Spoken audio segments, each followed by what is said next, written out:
Number 3, Scout the Statline 2024 first baseman is a player you just reacquired, a guy we are very high on. It's going to be Bryce Eldridge for the San Francisco Giants. His 2024 line, 23 home runs, 92 RBIs, 6 stolen bases, so we don't necessarily have the facade there. A 291 average, a 374 on base percentage. Scout the Statline has Eldridge coming in with a 128.4 WRC plus, a 268 peak batting average, 343 on base percentage, a 495 slug, 29 home runs, 6 stolen bases, 10% walk rate with a 26% strikeout rate. Doc, he showed some immense upside in the second half of the season, rose through the minor leagues.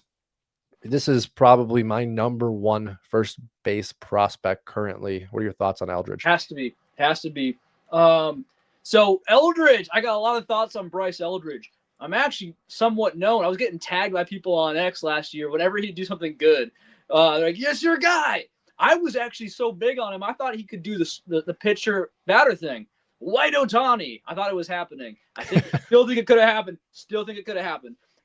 But it is what it is. And I knew that, okay, if you're going to do what you're doing right now, if you're going to reduce him to just a first baseman, you believe in his bat. If you believe in that bat to be in the heart of your order slugger. And he's 6'7", 230 pounds. I noted as soon as he was drafted last year, I was like, okay, this guy is 18. At the time, he was 18 years old. And he looks like this. This guy looks like a lumberjack. Looks like he could be 30 years old. And Buster Posey, I think just the other day, said the same thing. He said, this guy looks like he's 30. What's going on here? And so here's the thing. A couple things you may not know. The last GM, I don't know how to pronounce his name, so I'm not going to try. But he was escalating him. He put him up to Double-A. And frankly, Eldridge didn't really crush Double-A. He did, but he was acceptable. 270 average, 325 OBP. Only 9 games. It's a very small sample size. And then they put him up to AAA. This, was like the old GM's way of keeping his job, is what I read it as, and it makes sense. So 8 games at AAA, the numbers almost aren't worth talking about, but still 258, 343, kind of this similar-ish sort of deal, a little down. It is what it is. But he held his own. I mean, those are like okay numbers. It's exciting, and you see him at the Fall League this year, 293 batting average, which is just insane. I'll tell you this: I traded him away. Not because I wanted to get rid of him, but just because I felt like I had some power coming up in my 30-teamer. I really liked Cole Young at the midpoint last season, maybe a little bit before that. Cole Young was flashing power. Then it went away right after. I was kind of frustrated. We'll see what happens with him. That's a separate story. But Eldridge, right after that trade, essentially, because around that trade, he got 17 walks to 61 strikeouts in low A last year. I wasn't losing faith, but I'm like, oh, he's an 18-year-old. He's going to need more time than I thought. He's 6'7". He's going to have some holes in that swing. I have heard it's a shorter swing, I believe, than you would expect from a guy that tall, less holes in it. But still, 17 to 61 is not the ratio I want to see. Then he moves up to high A, and he bats 335. I was like, okay, now it looked dumb. So I'm so happy I was able to reacquire him, folks, because you're seeing a lot of publications, or at least people on X who are guys like us, ranking him in the top 10 of overall prospects, not just first baseman.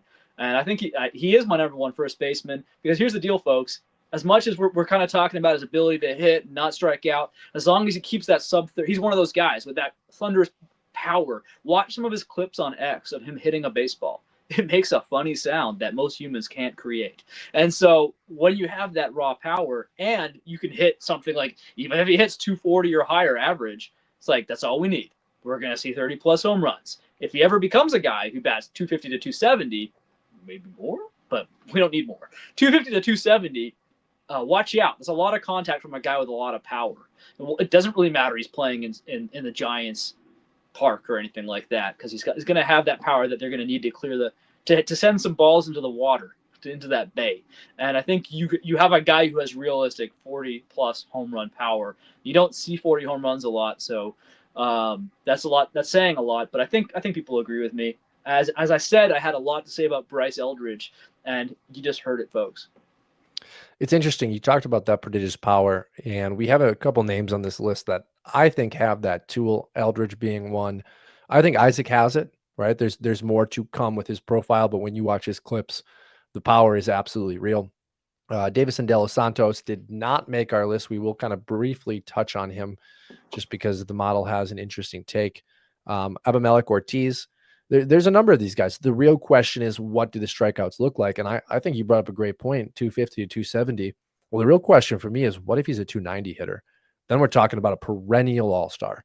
We're talking about a guy that completely changes the face of your dynasty league. Like, this is the number one asset at first base for the next 10 years if he can be a 290 average at his peak. Because you're right, the 40 home runs is there. And we've gotten used to first base production being on the decline, but Eldridge could be a guy that kind of revamps and brings back that real MVP like talent at first base. A lot of it's been the Pete Alonso, which I think is similar to a Davison De Los Santos, which is nice, but you're okay moving on from that piece. You will not be moving Bryce Eldridge if he comes out to be that above peak production.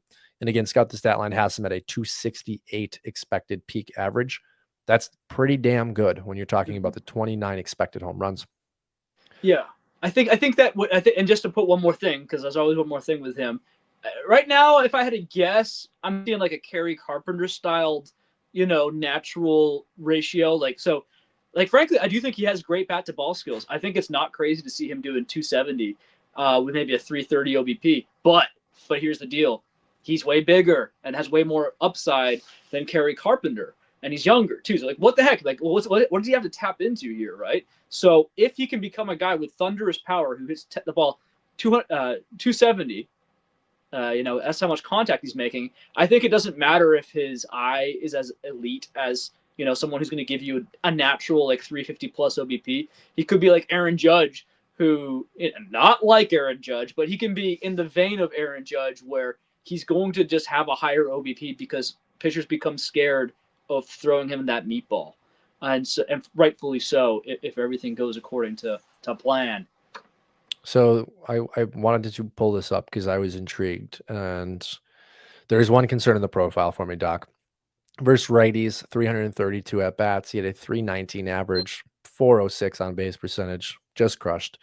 Versus lefties, we had some struggles. 114 at bats, 37 strikeouts, hit a 211 average with only 3 home runs.